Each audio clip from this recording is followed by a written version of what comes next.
There we go. Okay, so welcome, guys. This is the first AMA of today with Simsala. And we really don't need too much introduction about him, but Sim, he's, for those who don't know, he's the founder of Sphere Finance, and he's with us with Gary today to just have a nice chat and see what's going on. So, welcome, Sim. Thank you.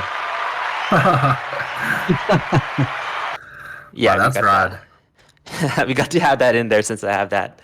But anyways, this is again being recorded and this will be posted on YouTube later on. If anyone has any questions, we will be asking them at the end of the AMA. So feel free to post them in the stage Q&A section where we're going to ask them near the end of the discussion period. And hopefully we have some time to go through all the questions. Yeah, what's up, Yeah. Sam? What's up? How you doing, man? Doing well. It's great to hear your beautiful eyes. Thank you. Yeah, I actually, put on mascara so they sound even better. Oh, it's so good. Thank you. I put on beard oil for this, just for you too. So. Oh, man. You see, it's already great. Oh man, how have you been? How have you been? We haven't talked too much in a hot minute. Both been busy. Yes, sir. It's been going good. Some drama that happened recently. I think we'll speak about that in a few. But yeah, things have been going great. We have been in our development cycle. I think it is the biggest development cycle we have been so far at Sphere. A lot of things I have already showed you some of that is coming, the crazy stuff. And yeah, we are finally, finishing that big sprint that we had in front of us. And yeah, man, I'm excited for the next months to finally release not even just one product. It's gonna be, I don't know, quite a few at least. So yeah, it's been good. It's been good. I'm happy. I'm excited, especially during this heads down walking period that we had with the bear market that happened. So yeah, excited to start releasing everything and gain traction again and show people why people are invested in Sphere and open up the vision a little bit more for everyone. Yeah, November is definitely going to be an awesome month. Yeah, I heard so. I'm excited for November, man. Big launch, I guess. Yep. Can you sleep at night, or are you like too excited like a little child? I mean, I think I always sleep like crap anyway, but Yeah, I know. You know, lay in bed for 2-3 hours with the dogs, get out of bed, come back, work on something on the computer, like because it's just running around my head, and then go lay back down. Yeah, man. I feel like it's the founder's curse. That's what we call that in the team. All the time, someone messages me, I respond, and they're like, "Bro, take a rest." I'm like, "Yeah, I rested. I slept for 2 to 3 hours, but something in my sleep came to mind, so I had to wake up and write it down before I continue my sleep schedule." It's literally like that for me. That I wake up, I think, twice or thrice a night. Checking my phone if anything is working or not working. Is everything working as intended? Let's say all the projects, are they working? Back then when we were still rebasing, I had like a calendar, a thing where I wake up every 2 hours, check, because we had like some issues with the blockchain, because when it was congested and everything back before the bear market happened, and when some rebases didn't go through, I couldn't properly sleep back then. You know it's the founder's curse, I would say, and I don't want to make you scared, but it's gonna get way worse when you when you finally launch, man. I am probably get familiar. one more. And it's just going to be this way for years. That's the upside, right? Yeah. Bad ROI on health. But I mean, I don't think sane people, launch startups, tech startups, or anything of that sort. You have to be a little bit, crazy, accepting that it's not healthy. Yeah, well, I'm happy now that I don't know how long we have been around. Technically, Sphere has been in development for almost 2 years now. The brainchild that was in my head since development to now, and I'm happy actually because now we've been expanding recently, got more people to work on things. The team is growing, right? We have like almost 40 people working, I think, at Sphere. So a lot of responsibility that I had to shoulder back then. I used to wear a lot of different hats, right? I'm getting, it's getting more and more, I would say, spread apart and everyone is doing their thing and things are growing and even accelerating, of course, right? Because the more eyes you have, the more hands you have, the better it is in general for everything. So, I hope, I would say that the worst part of, the startup area or the startup thing is behind me, I hope.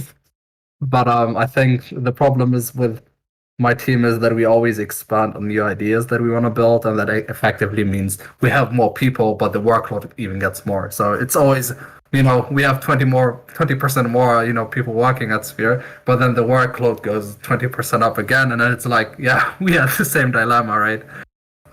But it's healthy in a sense that, yeah, things have been going great, even if they have been very, very stressful. And I think I found bliss in what we've been doing so far, and yeah. Yeah, I mean that's the founder thing. You start with a small team, everyone does everything.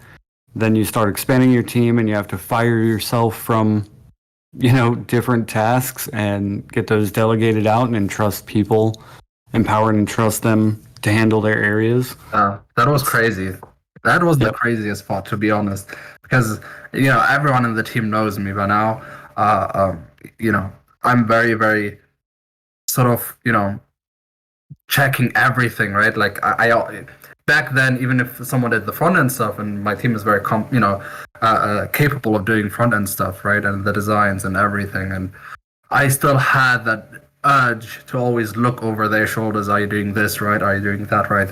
But I would say that recently I have been stopping to do that as frequently as I did in the beginning, which means that I have like established more and more trust within the team, which was I think, very, very nice for the catalyst of the amount of sheer work that we've been doing in the background. The work progress that we have been doing has been much, much faster since then, which is quite nice. So yeah, trusting the people was like a very very difficult thing for me to do, and not because I didn't trust them, but because I always wanted to know, okay, what is happening, just so that I can calm myself down, if that makes sense. Right. Yeah. No, that's one of the harder leadership lessons, I think, for any leader. It was definitely one of the harder ones for me. I just realized we had somebody else on stage. Yeah. I don't know how that happened. Yeah. Weird. I think Alex did this to sabotage the call. He was getting jealous of our in-deep conversation here. No comment on that. See? Gotcha. Yeah, I mean, it also, bringing great people onto your team. You have some amazing people on yours. I'm not even sure who all is on the Sphere team at this point, because I know you guys have expanded a little bit since a few months ago. Yeah, we have actually expanded quite significantly. We've been right now also looking for more devs. We have been working also with sort of external teams as well to expand even further. And yeah, not every project that we build is like maintained with by our, everything is still maintained by our team in a sense that we still do coding with everything, but we have different teams that do like their core work is to add new features, let's say to the Penrose or unknown. There's like the Legion team with Neosage and Rainmaker and even more members from that team that are like dedicated to building that. It doesn't mean that we don't support them with building, but they are like dedicated on bringing new features, etc. Whatever the community demands, right? And the same thing for a few other projects that are going to be coming live in the near future. And yeah, so the Sphere team itself is expanding and building, especially with the within Medium articles, AMAs, etc. Getting scripts done, the front end, the different websites, and yeah, quite a lot of things have been brewing in the background. Not every team member that has been working on Sphere is also in the Discord, especially considering devs don't have to chill on the Discord or something like that. You know what I mean? We have a research team also that was working jointly with the treasury team, so you don't see many of them, for example, on the chat. We have recently introduced one member from the treasury team who has been also burning and stuff. So yeah, not everyone is like publicly directly interacting with the community in that sense. Yeah, our team, I have everyone on Discord. They don't have to like go in the community and chat and whatnot, but we do a lot of our team comms here on Discord. And then we have our separate project management and other tools. Yeah. So many tools. Too many tools. Too many tools. Man, we have Notion, we have like ClickUp, we have of course Discord, we use Trello, everything, and I'm always confused with whatever team we're working, this tool, that tool, and yeah, everyone of the team is also available on Discord, but they're not just active on Discord. Right. We're using Monday instead of Trello or Asana or anything like that. Happy with it thus far. Yeah, come again, sorry? I said we're using Monday, monday.com. It's I see. Yeah. project management tool. Yeah, heard of them. Yep. Technically, I should maybe also look into this. It makes, everything quite connected. But I mean, especially considering how diverse our team was, everyone was using a different sort of solution. And yeah, I think we should somehow unify things. Monday is also a great tool. I've been using that before. But yeah, why not? Right? That's like things that have to be internally done, is maybe what is the best way to even speed up certain tasks within the team, right? That is like a big focal point within the team. A lot of inspiration from instance, from Jeff Bezos, right? With a pizza analogy, right? If you have too many people, etc., how do you improve the team dynamics and so on? So yeah. And it's difficult with a remote team. Like totally. That's one of the challenges. Again, this is the first time starting something like this with a fully remote team. Yeah, it has its own unique challenges. But I think we're doing pretty awesome so far. Like, we have a lot of great people on ours. Getting them into one tool definitely helps. Yeah. The work sometimes you have on front, remote is quite, how you say, ludicrous. To get things done. Because it's simply, everyone is in different time zones, etc., etc. But yeah, I think working remote also has its beauty. Especially with my team here, we have been working. We have also much fun, on weekends we are also all available, even if we technically shouldn't be working and stuff. And everyone you will always find someone online as well, working on things, because we have people in Australia, we have people in India, we have people in America, we have people in Europe, right? So you have like from everywhere people, and every time, everyone knows each other by the name, and we have like daily stand-up calls, etc. Everyone knows how the other one looks like, and if someone is working on something and he needs help, he just calls the other guy on the other side of the world, which is mind-boggling to think about.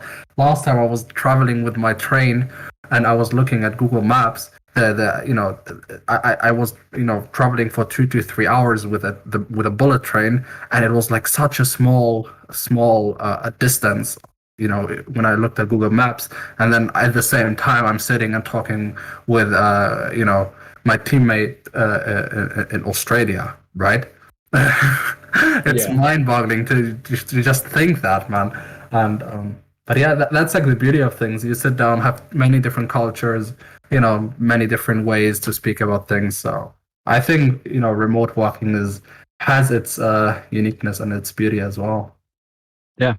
We're fortunate. Most of our team is still North America, but we will end Yeah. up having a more globally diverse team. Yeah. Yeah. Yeah, diversity is key. I mean, we don't look to have a quota or something in terms of diversity. But what I can say is, we have, for instance, also Victor, who was quite not recent. He's already, I think, half a year now in the team, who's like from Venezuela, and we have other team members in India. So we had to like juggle down and see how can we actually do all the different calls, all the core meetings, etc. with people from the other side of the globe, so people had to be awake late and in the morning. So it has its difficulties for sure, but you will scale and grow into this.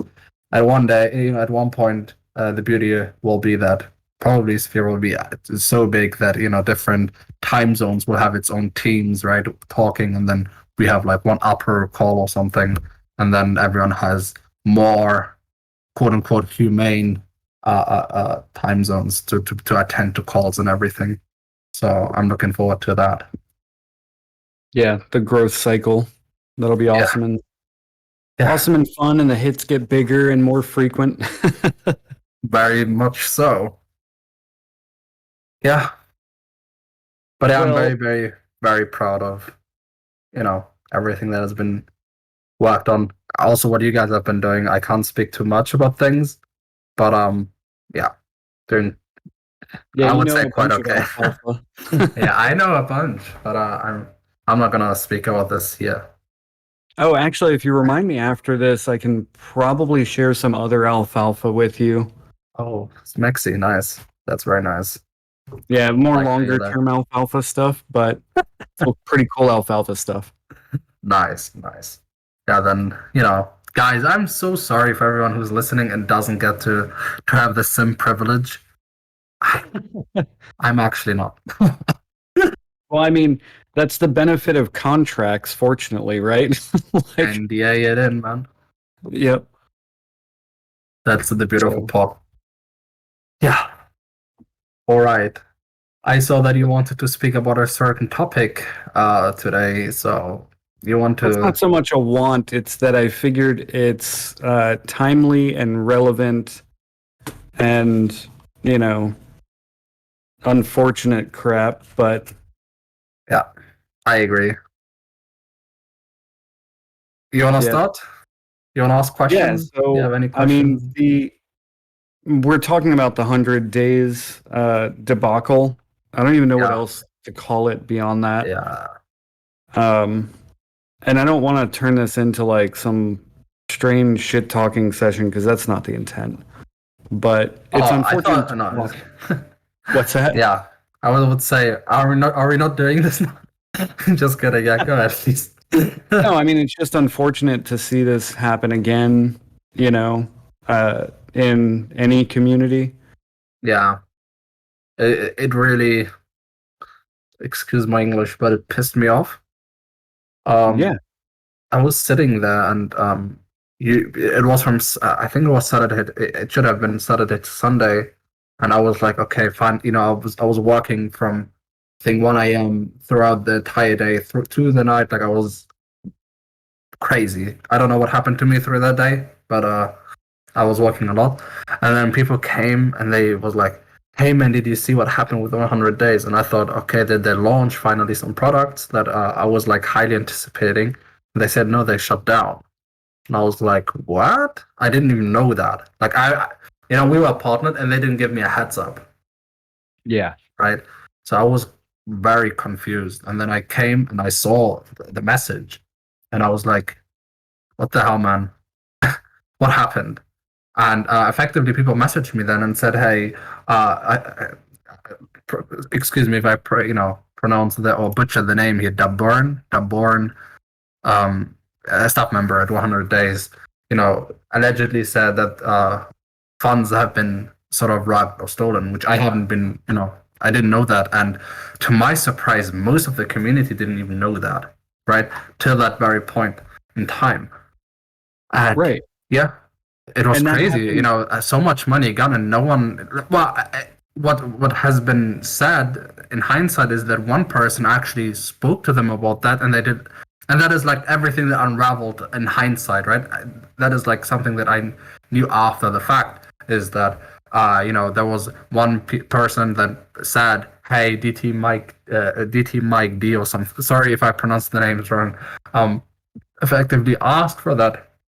And there was an AMA apparently where they have been trying to explain and allegedly mislead people by saying, you know, the funds were never gone, and the AVAX price drop actually caused the depletion of the treasury because they had like 1.6 million, and at the end the NBB received I think like 90k, and back then even the liquidity pool only had, you know, quote unquote only, it's still a lot of money, right? But compared to whatever they had, it was like 500,000. So that was like the big question: where did that million go? Right. Yeah, and then you went and did some super sleuthing. Kudos to you for that. Thanks. Yeah, it wasn't much, to be honest. You know, Yeah, I mean, literally sit down for hours every day. You know, working, coding, doing stuff like that, and you know, doing research like that isn't really the biggest thing in that sense. So I don't want to, you know, take too much credit on that because it is a natural thing to do, right? So yeah. But yeah, then I sat down and I was tracking funds because, like I said, we were partnered, and it was already surprising to me that I haven't been told that this is happening before it happened. Plus, we had like plans to build things that I can actually speak about now since they have shut down. But effectively, then I was surprised because then people asked me questions, and I said, "Hey, okay, because of all of this that happened, I'm taking this upon myself to actually do some research and see what had happened." And effectively, I actually tracked down what happened since the pre-sale, because they had the pre-sale contracts where people could deposit, I believe, with was it DAI or USDC? No, it was USDC plus AVAX, right? So they have been depositing funds that way. People could have deposited and they received the Astro token in return. Then I actually checked the contract. I looked if there is any malicious code. I haven't seen anything, to be completely frank on this. But I started then researching where did that money go? What was the trail, right? And now the crazy part happens. They took the funds and they created a liquidity pool token on Trader Joe because they have been on Avalanche, right? And that was like the most prominent index. All good so far. The liquidity pool token was fine, and I saw that the quantity of the liquidity pool token in itself was also okay. Like they didn't break it up on some sort. And then suddenly I checked the trade of, okay, if the LP token in itself, in its entirety, you know, the amount of LP tokens mint, technically if you know, withdraw from the liquidity pool, the LP token amount diminishes, right? Because you burn the LP token and you get the underlying assets back, right? Let's say AVAX and Astro tokens. And I saw, hey, the tokens are the same. And then I looked at the contract and I saw, okay, if that is the case, then that means the LP itself has been drained, but how is that even possible? And now the crazy part happens. I don't know who did this. You know, I'm giving the team the benefit of the doubt. I personally don't think they have done the stealing. I honestly believe that they have been stolen from them. But you know, for everyone, up to them to decide what, you know, if that is something they believe that happened. I believe so. So I'm not going to say they did. I'm gonna say you know, whoever did this did a smart contract, and that smart contract has been already deployed onto Avalanche prior to them creating the liquidity pool token. So this was like prepared. And what happened is that you know, I'm gonna just try to say it from how I saw that.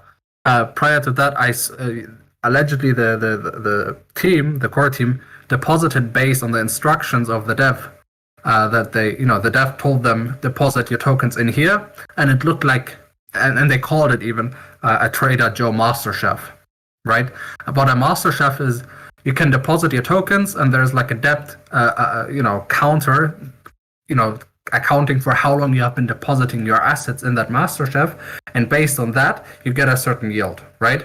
So technically, it looked like a MasterChef contract on the first side, and that I had to check twice, and effectively they deposited that into the MasterChef, and even the function that they deposited into looked fine. But the crazy part is they created a secondary function, and even after on the first side, the MasterChef contract looked okay. The function itself didn't look suspicious. The naming was suspicious because it was called remove liquidity, even though you deposited in. So I was like, how can you remove liquidity if you have never deposited in? But it looked like, they called it remove liquidity for whatever reason. They deposited it. The tracking was just fine. But I did some research additionally, and I checked the other functions that have been called in hindsight, right? And then there was one function called remove liquidity ETH. And what that function does is it overwrites everything in a sense. It's only callable by the owner of the MasterChef, which is already weird to have a function like that only called by the MasterChef. And what I saw then was like, it gave me, shivers down. It gave me, goosebumps in a sense. What it did is you could specify the amount, which token, and to which address. And when I saw these three parameters, I immediately knew, okay, this function is not a good one. It's a bad boy. And then I checked immediately. I saw, okay, only the owner can call this function. And what it does, it simply transfers whatever assets are in the contracts to that specified address. And at that point, I knew, okay, the money was gone. Because then I traced who held the LP token, and it was literally the address afterwards. And then I knew, okay, the funds are stolen, and then I started posting that in the chat. The mods, shout out to the mods at 100 days. They have been pinging everyone so everyone knows what is happening. They have been, pinning the messages as well to specify everything. I did then some more research back then, and I didn't do too much, and I hadn't time today to actually look into this because I've been doing Sphere stuff. But I think I have tracked roughly $300,000 or $400,000 from that, but I'm pretty sure if you follow my trail, you will find everything. And the funds have been, I have traced it so far that I can find a wallet that has been sending funds back and forth from Binance. I have been also sending that to Taylor to check that out. And I have been finding a wallet that has been sending back and forth to MEXC or whatever they're called. Yeah. Right, MEXC. And yeah, that was everything yesterday. I called Taylor, and I have told Taylor everything, and I told him, please, get your connections, make a really. I asked the community also to compile a list and, get to the ground of this and try to get the funds back, of course. So I have been doing everything in my mind to that point. I'm actually sitting and I'm in touch with Taylor to make sure that everything happens, and whoever did this, gets persecuted. And of course, to be completely transparent here, what the team did, I think, they should also be held accountable for what they did. 1,000%. Before anyone says that, I think the team messed up real bad, and they should also be held accountable for what they did. Also, that actually happened many months ago. Like that when indeed happened many months ago. Yeah, exactly. I did exactly, and that was confusing to me that everything just came up now. I did. The crazy part is, I never heard of any, I didn't see any drama surrounding the liquidity, where it went or what happened. I never saw the community in uproar or anything. I didn't see any drama or anything. What I heard is, the people are happy with 100 days. Then the F1 announcement on Avalanche, etc. Happy 100 days was in a good position. That's what I thought. Right. And we just had them. We had Arsh on, ironically, a crypto accountability fireside chat. at the end of August, which was, 4 months or something after all that happened. Yeah. And that is, in my opinion, the two biggest things, because shit happens. I've seen other projects get hacked. It happens. That sucks. I could even understand not publicly addressing it the day it happens, right? You want to talk to legal or trace the funds or whatever. But to go that amount of time and not say anything is a terrible move. And It's ludicrous. I can say that objectively. Yeah. And the other side of it is them removing, like they gutted their Discord and they've removed all of their socials and everything else, and that's not a good look. That's yeah, that's what was. I had a call with them. Correct me if yesterday or the day. I'm sorry. The days merged recently with me because the amount of work and stuff. I think yesterday or the day before I had the call with them, and I talked to them and told them, either you guys get the funds back, or I will make sure that I do whatever is in my might to get that funds back, and you guys will be held accountable. I made that sure, crystal clear in the call. I told them, I know you may not have had malicious intent in what you have been doing, or in that sense, because, like I said, in my opinion, I don't feel like they would have stolen the funds, because, and that's why I gave them the benefit of the doubt. I knew the funds have been stolen. Just to be 100% clear here, I'm 100% sure they have been stolen. I just don't think they have been doing that, and they have been scammed in a sense. But I told them, what you just did is, you destroyed a lot of credibility in this space, and you will be held accountable for that. And you will have to get the funds back, and atone for what you have done, or you don't, but you will, be held accountable regardless. But could you imagine you or I losing like $1 million and then just not tracing it down, not addressing it with the community, not, Bonkers. it's just so bonkers. Like there's no, It's crazy. I don't even know how to talk about that because it's crazy. It's absolutely insane. And on the other side, some of them have business experience, and we actually have one of our attorneys in the chat today. So this isn't legal advice, but in civil court, the deleting evidence can be assumed by a jury to have malicious intent or to find in favor of the opposing party. Which is what they like, deleting everything, like all their socials. I have to assume if they've gone that far, they've also deleted emails and whatever private conversations. I mean, yeah, totally. And I agree, but we still have the traces on the chain, right? With all the assets, and luckily wallets that are connected to Binance, so there's some sort of trace that can be found. So, right. But I'm talking about from a business sense, totally like separate of the crypto side. Crazy. So like dumb. they were a U.S. based business. Yeah. That's their real names. Like I'm again not giving anyone legal advice, but I wouldn't be surprised if a class action doesn't spin up because of this, because you had people who put in 5, 10, 20 grand. I totally agree. I think that's what the community should do. Agreed. I totally agree about that. So 100%. Please, everyone, make sure to get that money back. I already gave you 90% of the way.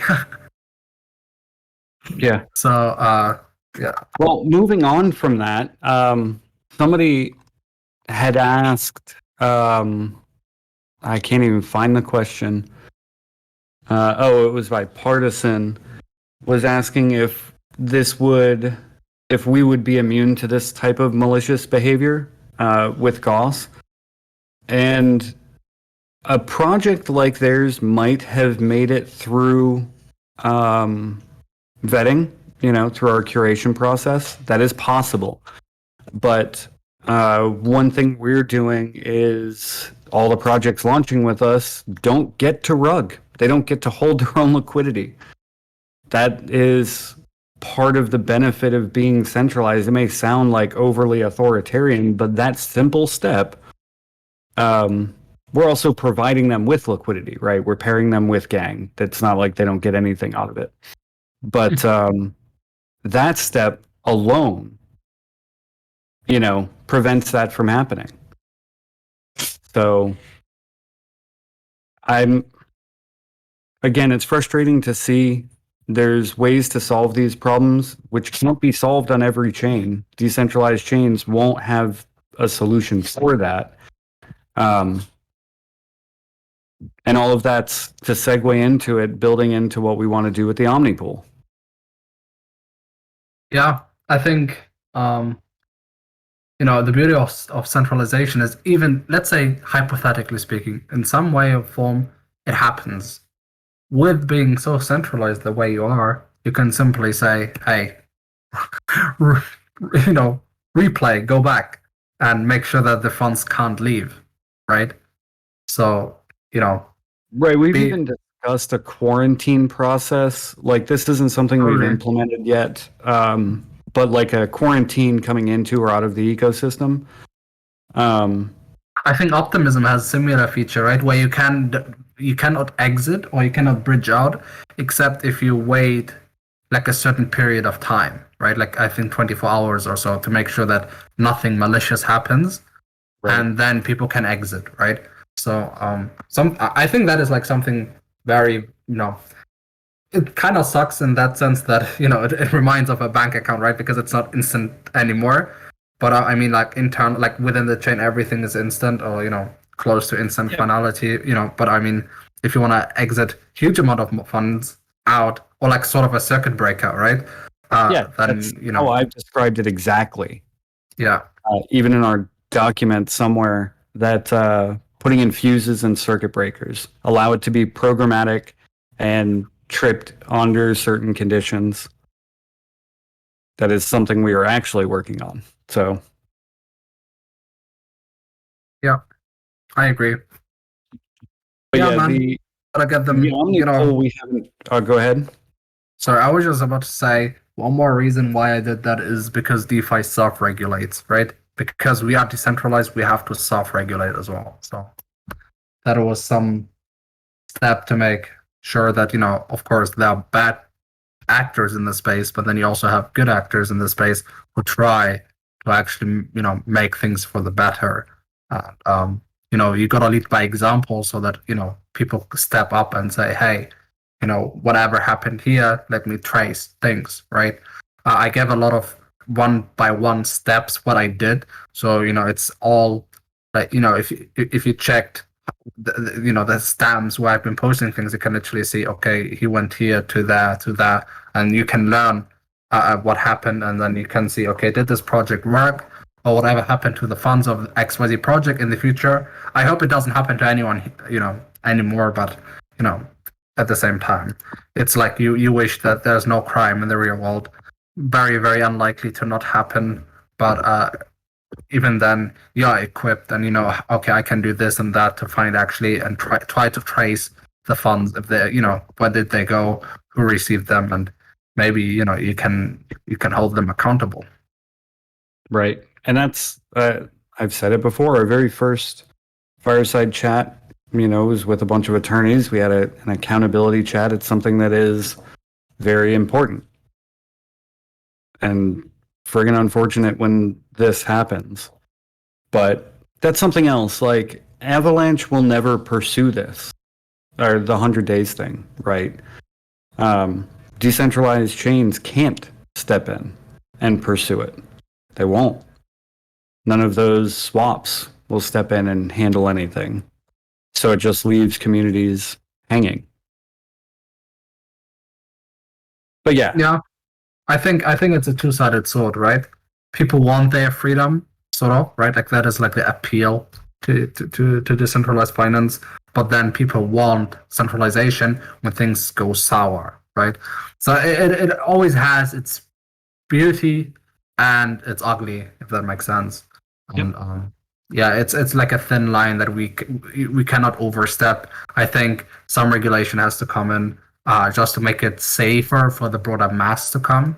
How many people come and transfer funds mistakenly or something like that? I mean, these kind of things need to be improved upon, and so on and so forth.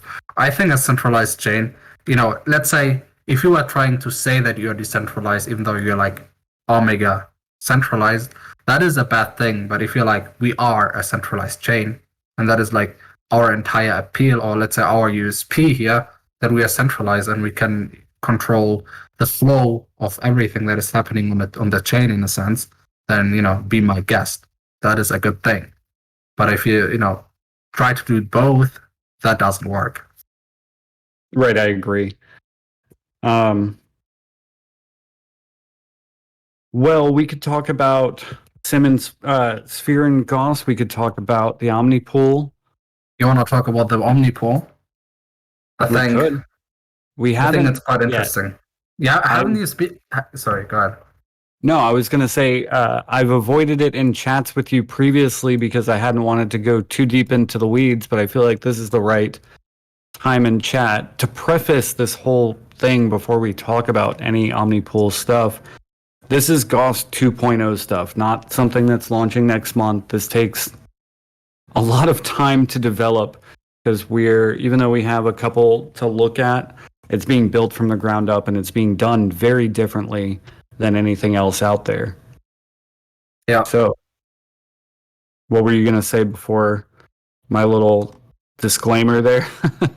No, I don't even remember. The memory of a goldfish right now. I forgot. Please go ahead.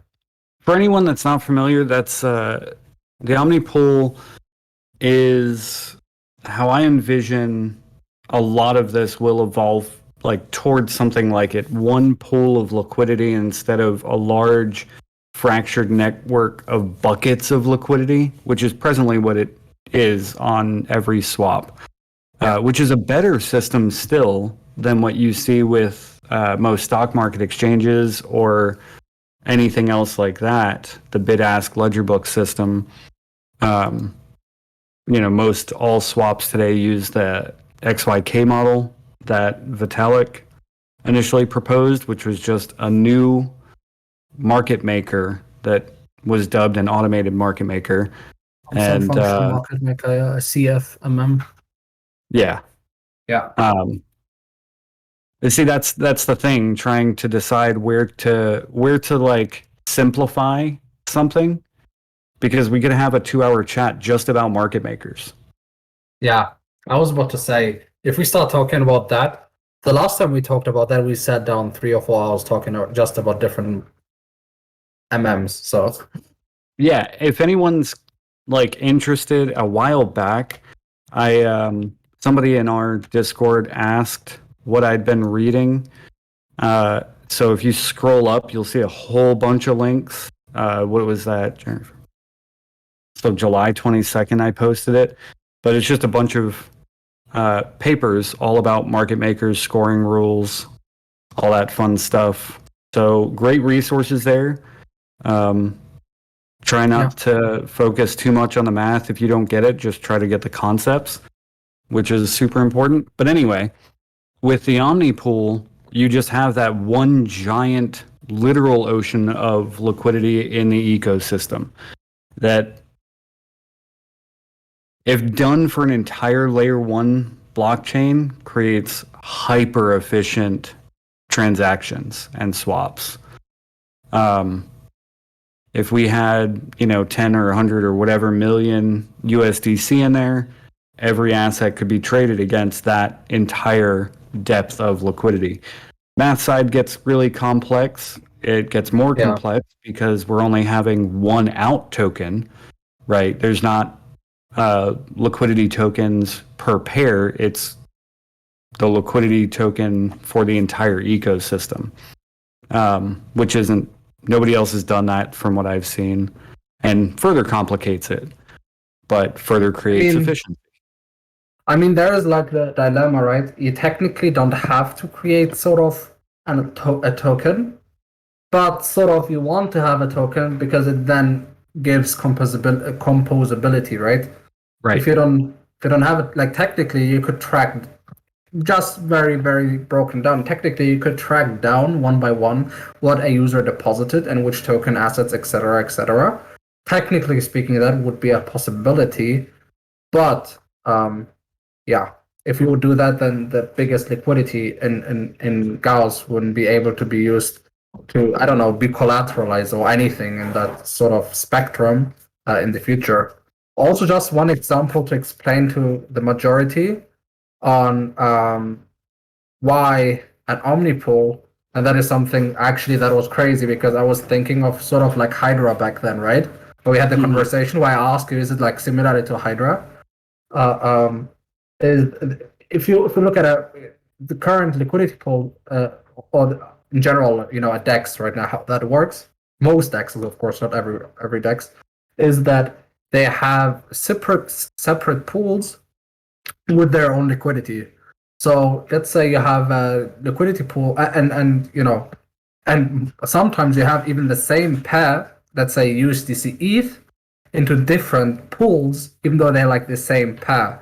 Because, for instance, on Uniswap, you can set how much fees are you taking for your service. So let's say someone wants to swap 1,000 USDC to $1,000 worth of ETH, right? You have on ETH right now, you have like 3 pools. A 1% performance fee. So, you know, if you swap, the protocol or the LP earns $10. Then you have like 0.3, so 30 basis points, where the protocol earns $3.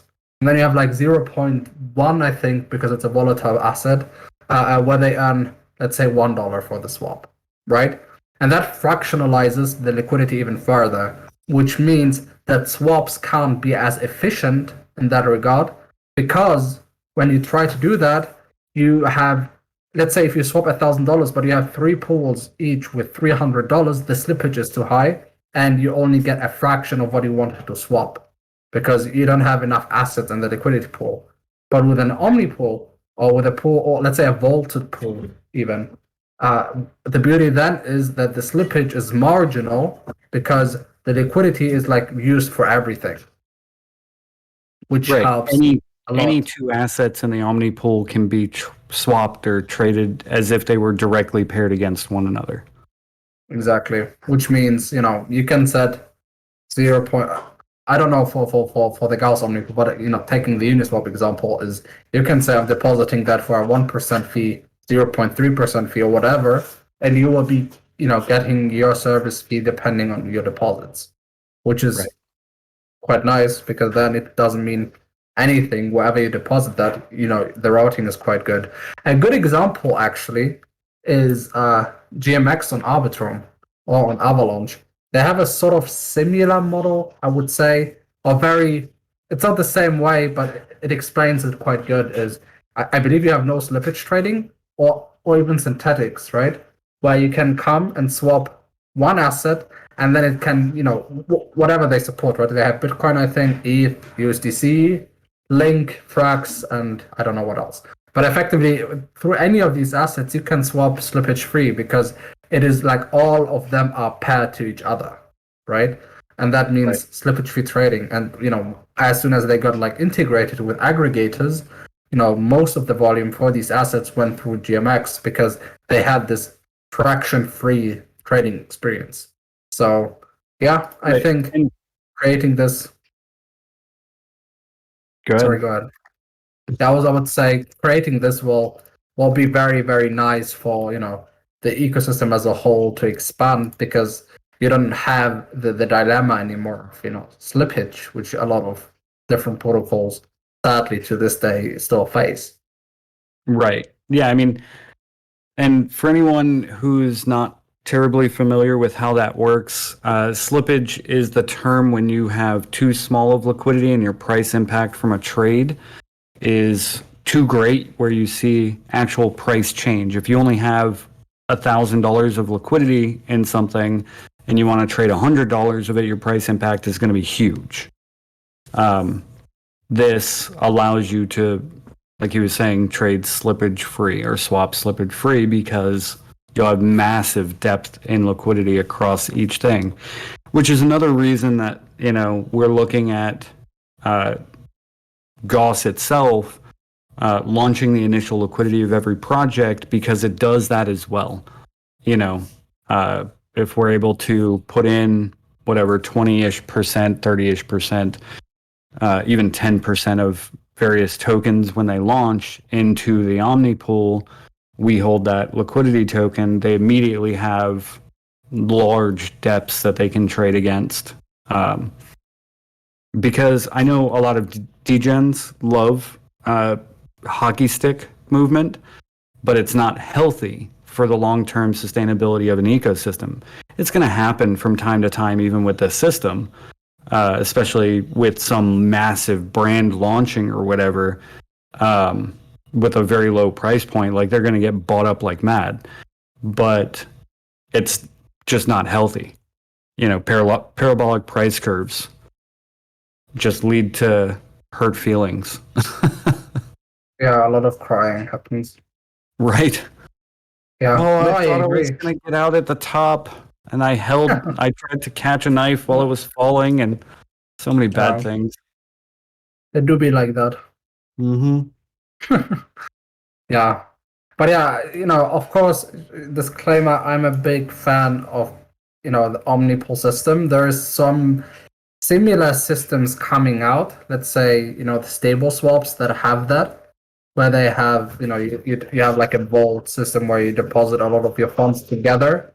So that is something that is coming out, but not to that scale that as you imagine to build it on Gauss, and how I imagine you building it on Gauss is coming. But I think my vision of this is actually quite close to how you envision it. Yeah. Well, there's Hydra, there's Basilisk. Bancor is pretty similar, not to Gauss, but to the concept. Yeah. And doing it with stables is super easy. You're not even doing It is. X, Well, Y, there's equals one Z thing. anymore. There's still one issue.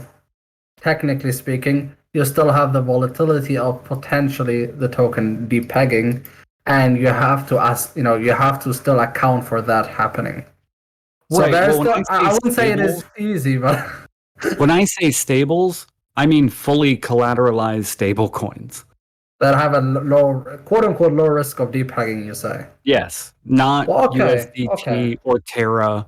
Like, if you had USDC and a USDC clone, the chances of that depegging are pretty slim, being 100% collateralized. I agree. But like I said, technically, I'm always technically, because you cannot go with that route, right? Like, you cannot expect them to not depeg, if that makes sense. Yeah, no, you have to. Yeah, you have to time with that. I would say, technically speaking, what I would say the risk is for volatile assets is to make sure that the oracle that actually tracks everything is like rock solid. Because the biggest risk is what happens if someone manages to maliciously drain things. Especially with like sort of no slippage trades, that is like huge, right? So well, that goes back into the having programmatic solutions in place. For now, that means something like a breaker or a fuse. Yeah, I agree.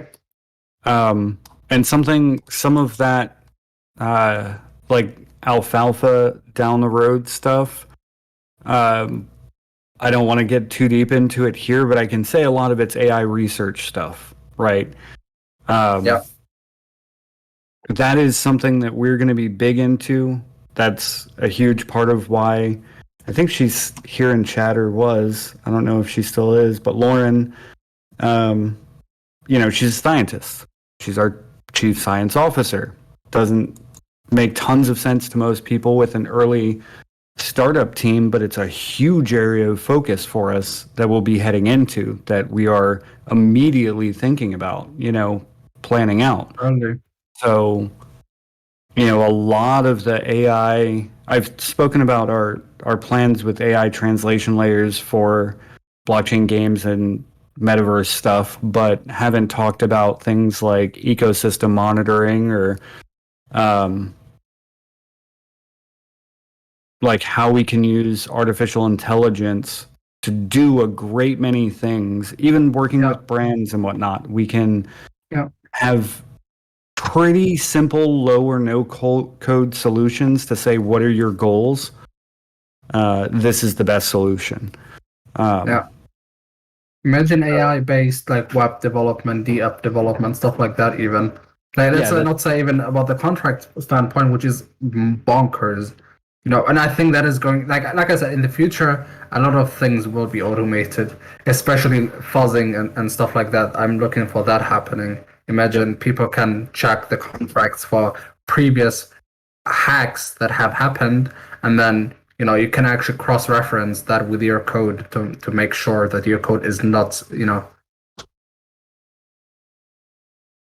right. Wow, and that's English. Wow, I forgot the sentence, the word that I wanted to say. But imagine the code then suddenly is you find an exploit. Let's say a very generic one. Let's say a reentrancy, right?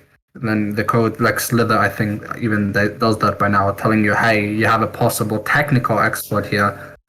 Please check, and then you get reference to whatever exploit has happened before, and you can say, oh, okay, this happened. Especially considering that, let's say, auditing companies don't even do proper auditing, nor and most projects and most VCs don't even look at, even if the audit was like conducted good, but at least that they can say, hey, they have been audited, we have done our due diligence, right? Because then it falls on the auditing company if there is an exploit, right? Right. Yeah, things like that, man. AI will change how the space works 180,000 degrees. Yeah, everything works. Like us also doing a ton of economic research, that's going to be heavily AI involved. Planning out what various economies could look like. And for now, that's tokenomics, right? But they have real world implications. Yeah. You can spool up tokenomics for a blockchain game that very closely resemble a current economic system or a theoretical economic system and gain loads of information and data, which I think that's one of the bigger areas when people look back 10 years from now and look back at what we've done with Gauss. I think that's one of the bigger things, right? Yeah, man. I agree. If it happens, when it happens, it's gonna be, face melting. Yeah, I mean, it's also going to be capital intensive and take a ton of time. But I mean, it's gonna the ROI is gonna be huge. Yeah. If you can literally spin up things that people have to do manual labor for, it means you have a sunk investment in the beginning, sure, but the returns are like multiplied magnitude, right? Right. Especially considering, let's say, if you really get into the no code area and people can literally do no coding on things, and just a reference for everyone, no coding means you can launch something, let's say a website, right? With what are these? All of them called? Anyway, these Wix website builders, exactly, like WordPress, even, where you can download things and do things without really doing coding in the back end, which means the websites are quite generic in a sense. They are not like tailored to maybe to whatever you exactly or specifically need. But for the majority of people, it is just fine. Or like stuff like Shopify, right? You don't need to create a CMS yourself and build a shop, or create all of that, a database, etc., etc. All of that is being done in the backend, and you just want to spin up something and bam, it's there, right? I think I look at the future at shops taking USDC on, let's say, Polygon or whatever, or maybe chains where you don't have to pay gas at all. You just have to pay the assets, let's say in USDC or whatever, and instant payment going through, and it instantly goes to the shops, stuff like that can be built on top of a blockchain, which is going to be quite nice, and no one can hold you hold you in a sense not accountable, wrong word. No one can hold your funds custody in a sense, right? You don't need to, right, I don't know, go to Stripe or PayPal and then whatever happens and you can't do anything about your funds. But of course, there's still the upside potential of saying, imagine I don't like what I have received. Through PayPal, I can get the funds back. Through the blockchain, I can't. But then, for instance, Gauss is in the middle of things, and if they don't start, how's it called? Come.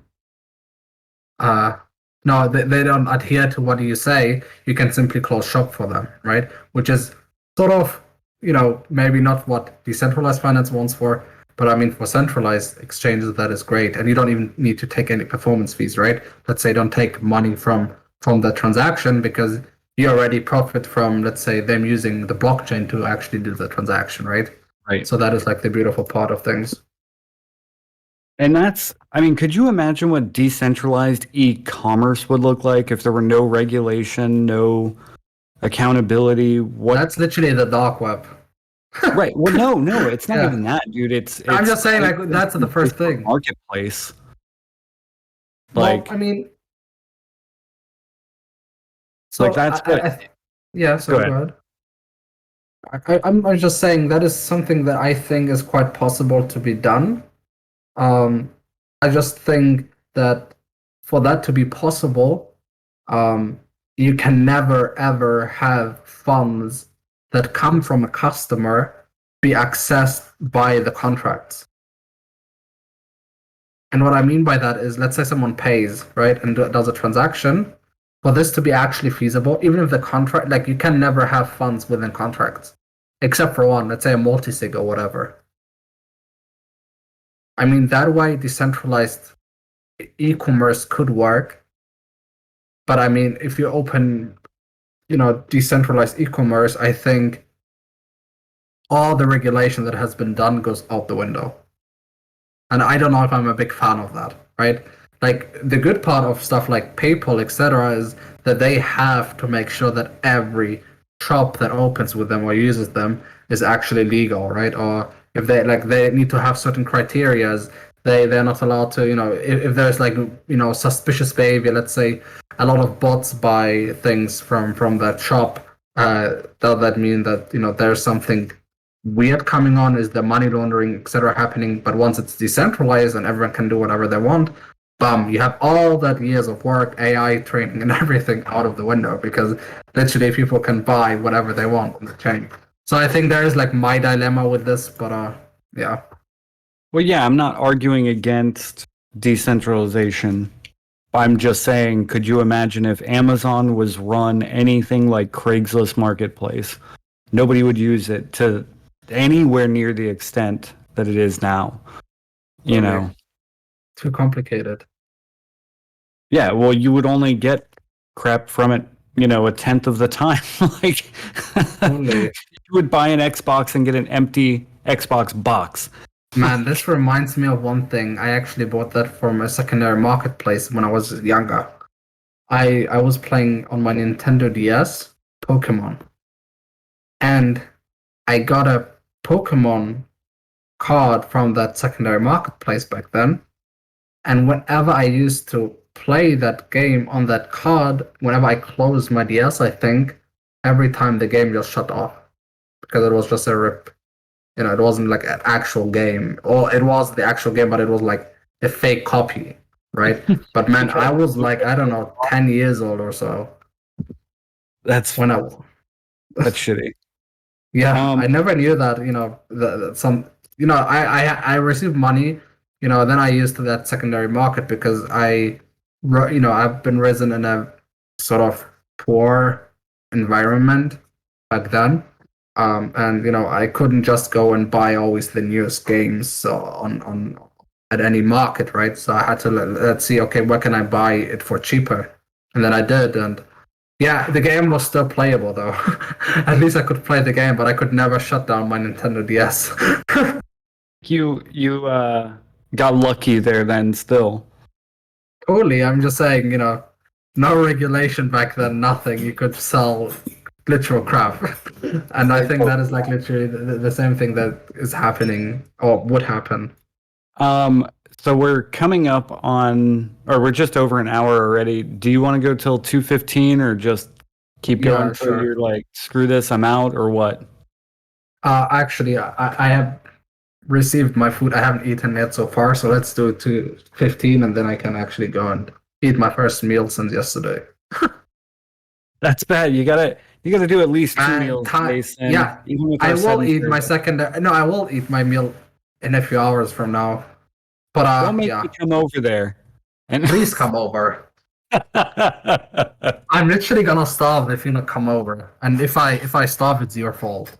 Do you know how long of a flight? Hold on. How long is that from me to you? I'm At looking this up least, right now. It's a long at least, flight. at least 3 minutes. At least 3 minutes, definitely. Where do you live in the US? I'm just outside Atlanta. Yeah, that So means 18 hours also. it nonstop flight. I don't know if you're west or east. Are you closer to what people know which country you're in, right? I don't want to In like Germany, it's fine. Now I'm looking to me. it's like 9 to 10 hours Uh, flight time. yeah, straight flight. Yeah, Right. I And was then looking. Yeah, 45 okay, yeah, minutes to the airport yeah. plus other road time in Germany. Yeah. So it would be 12 hours. I'm not going to say you're going to starve to death in that time, but probably I will So what? fly Are to you Germany coming over just or to what? come see you.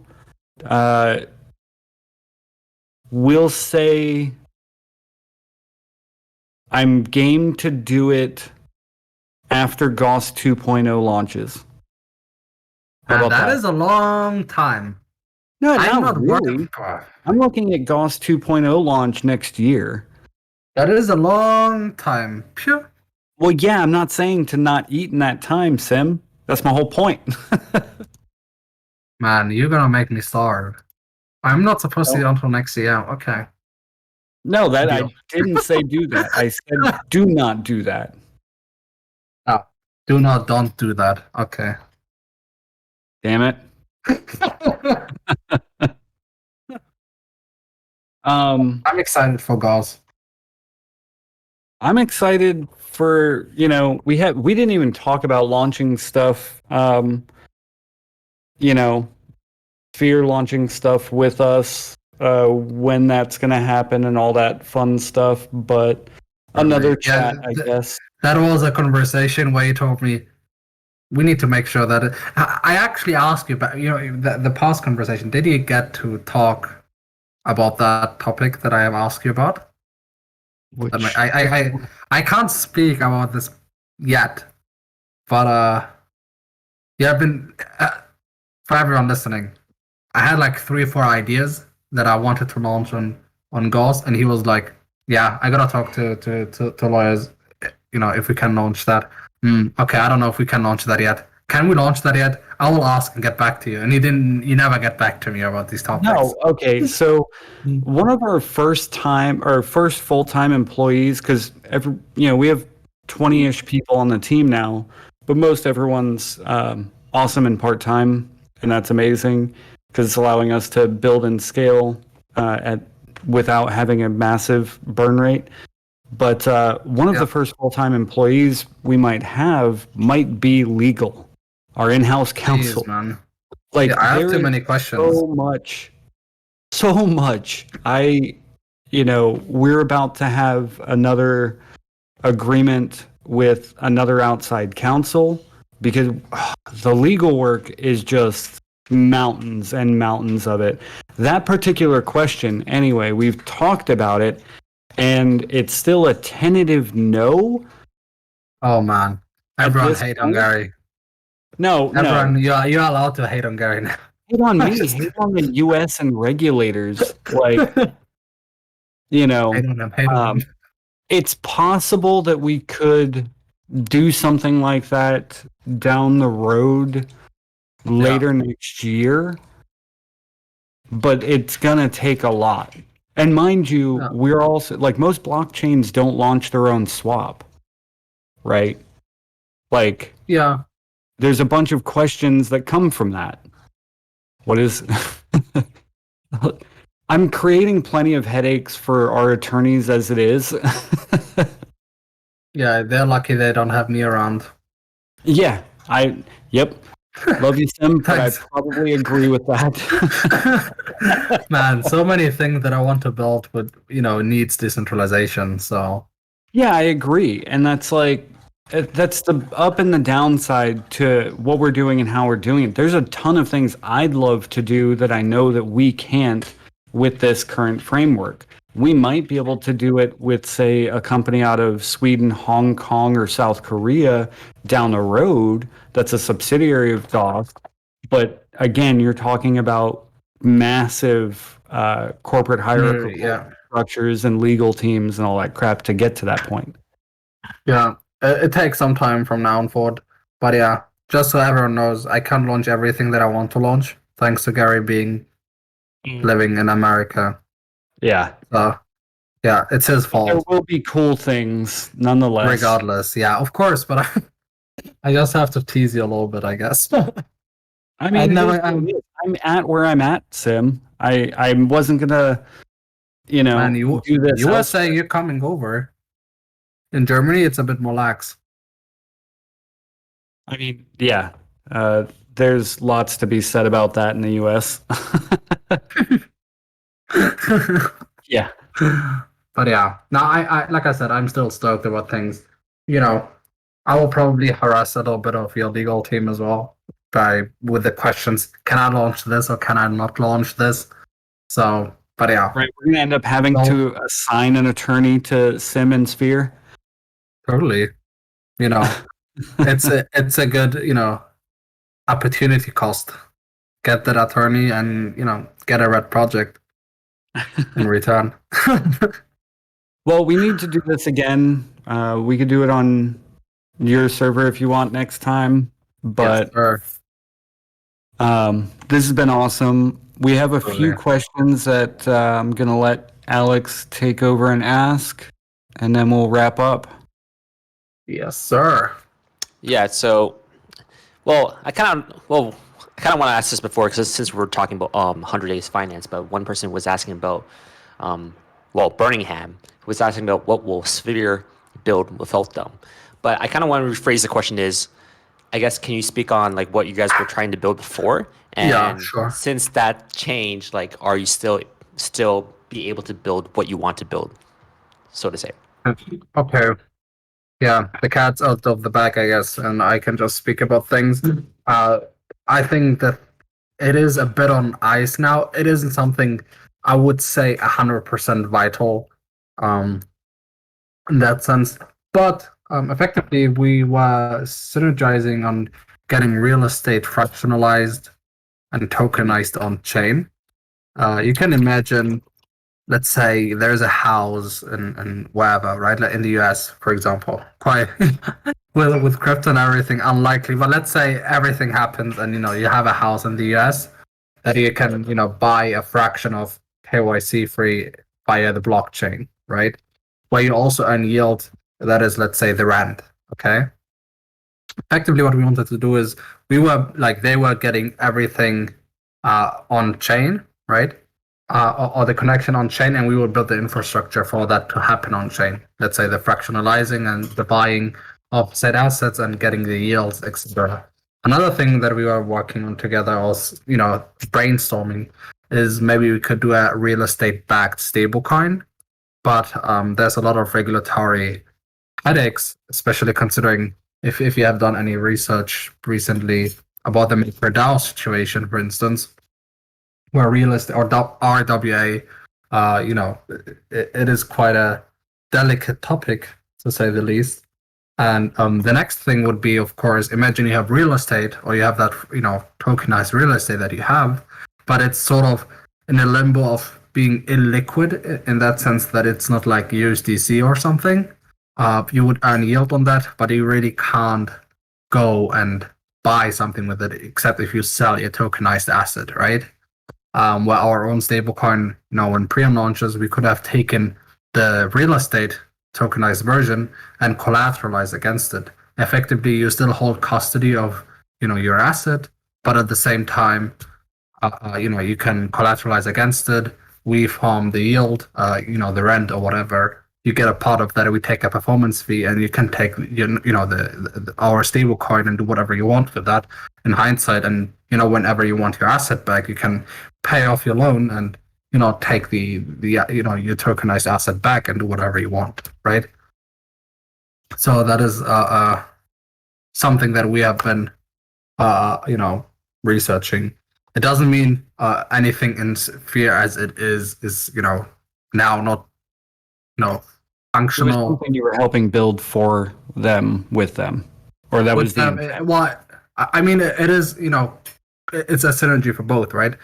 We would be like the first platform effectively that takes these tokenized, you can collateralize a KYC free asset or real estate against a stablecoin, still earn yield, because of how Peon works is we work with what you ever collateralize with us. So let's say you have an LP token on whatever exchange, or you have any other token, right? Even plain ETH, we start yield farming that in the background as well. That is where the majority of our income comes from, quote unquote income, or protocol revenue rather. And yeah, so the idea was that we can take your real estate, we can make that work for you.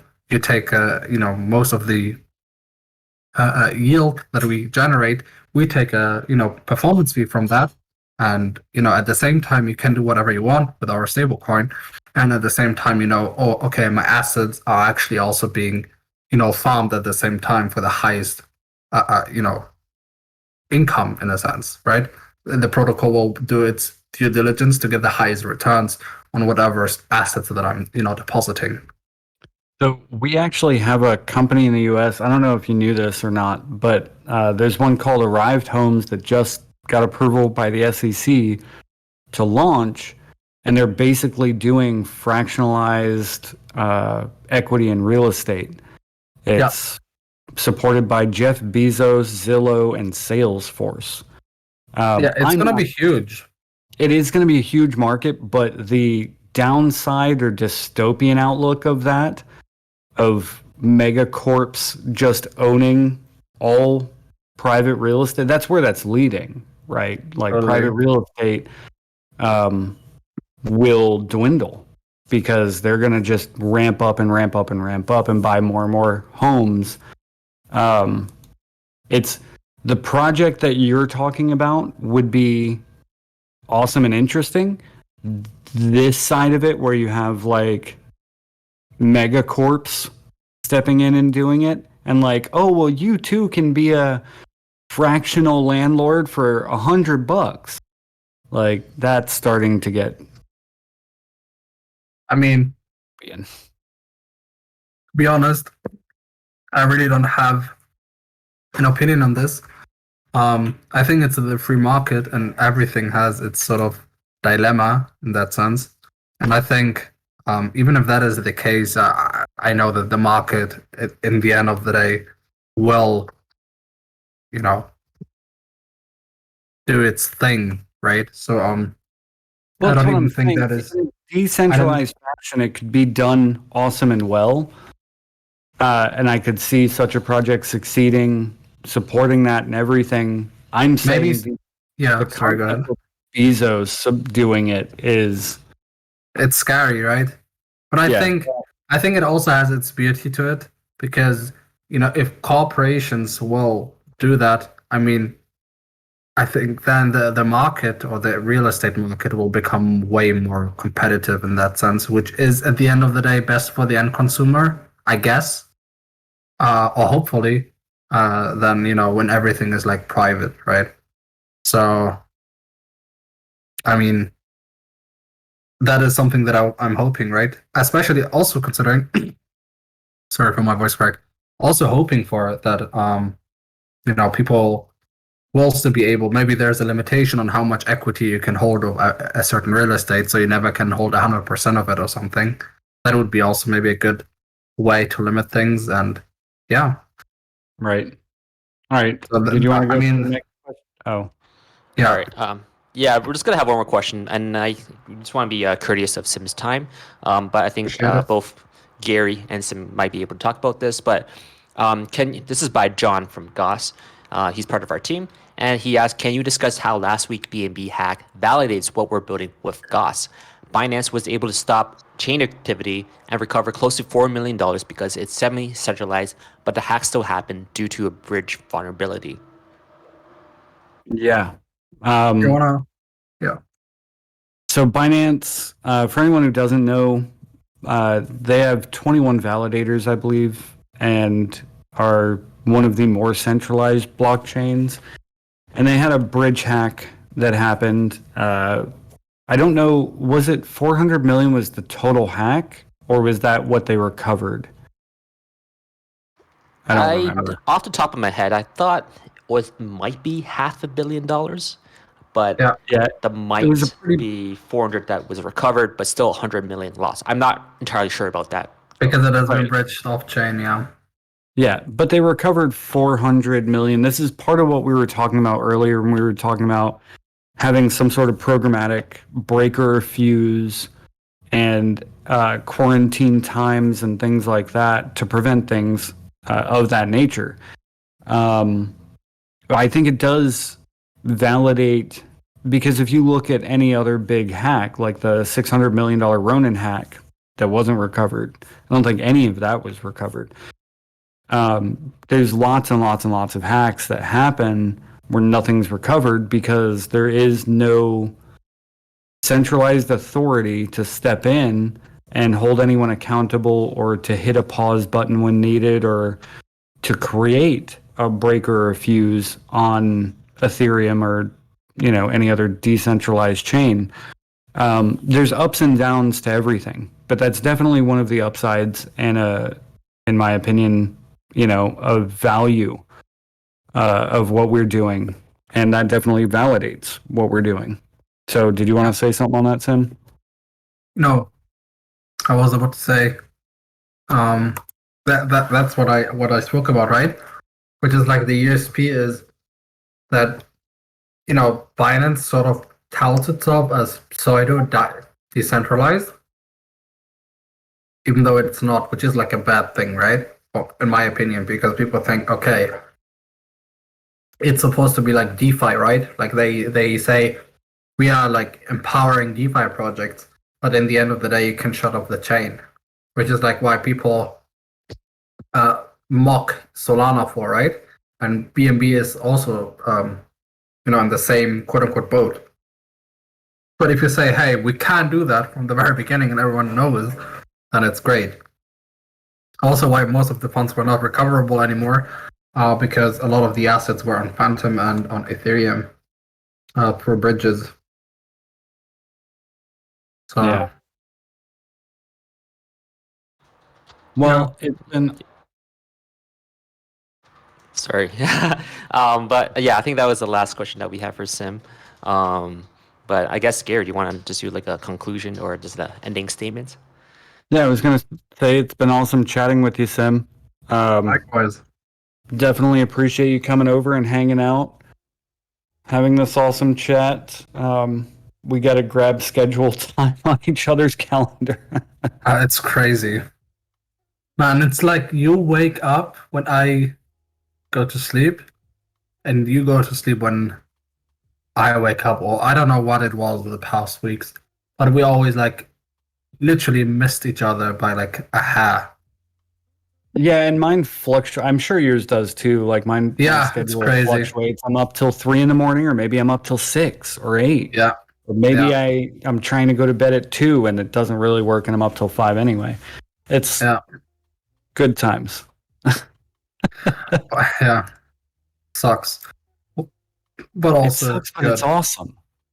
That was I was about to say. It sucks in a sense that no one, well, how to phrase this, no one really knows when what happens with you in that sense. When are you going to sleep or not? So most of the time you're going to be available, but sometimes you're just not available. Yeah. And Yeah, no I've one gotten really pretty knows like what protective. happens to you. I've gotten pretty protective with some of my time. Dinner time, like I carve out time specifically for that. Yeah. You got to have some you time. Yeah. So, on that That's note, why. Sim, you should eat and have some you time. Yeah. Totally. One more thing that I wanted to speak about is I said that I've been in touch with Taylor for the 100 days thing. He did a public announcement. If you're interested, please look into this. I'll read through what Taylor posted. And yeah, it's been awesome, being on here. Appreciate everyone. And stop mocking me for my awesome, man. How is it supposed to be pronounced? Awesome? No, it's awesome. Awesome. Awesome. Awesome. Awesome. Awesome. Awesome. How I say is correct and y'all are wrong. Just so that everyone knows. What was the announcement? What? Basically, it's effective. basically he put a PSA on the decision to why. I think they were kind of hiding it, but like he goes on a whole Google Doc detail about what happened, and I think he posted it on the announcements of 100 Days Finance on the yesterday. Yesterday, yes, that's correct. No, I'm talking about Taylor. What are you referring to? Oh shoot. Okay, scratch Yeah. that. Sorry about that. Yeah. Totally got the wrong people. Different. Yeah, good. Yeah, it is just a post from Taylor, I guess, saying that he's on the case. All right, everyone. I appreciate the talk. Looking forward to the next one. I didn't expect that many people just listening to us talking. Yeah, But I well, we have appreciate great everyone. conversations, man. And I truly think we agree. should do, maybe we should do this once a month even. What do you think? Yeah, why not, man? It's gonna be nice. Everyone just listening to us rambling random stuff, sort of a podcast. We'll talk about robot futures and AI overlords next. Yes. To all the AIs, I love you. Please make me your lapdog. If you Right. take over the world. To our future AI overlords, we're being nice. We say please. Yes, please don't do us dirty. We are building you All right. so that you can build us. All right. Awesome. Thank you so much. Later, Have a good one. Sam. See Have a you. good one. Have a good one. Bye. Bye.